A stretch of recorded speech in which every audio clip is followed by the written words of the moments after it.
చక్కగా ఒకసారి పైకి లేనాను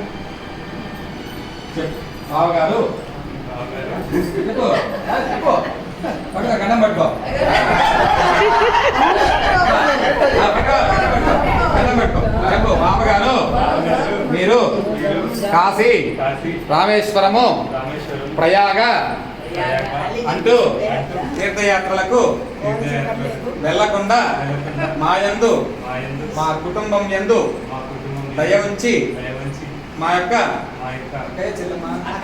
అక్కగారైన చిరంజీవి లక్ష్మి సౌభాగ్యవతి ఏం పేరు తను చెప్తాడుగా చెప్పు పేరు చెప్పు అను కన్యారత్నమును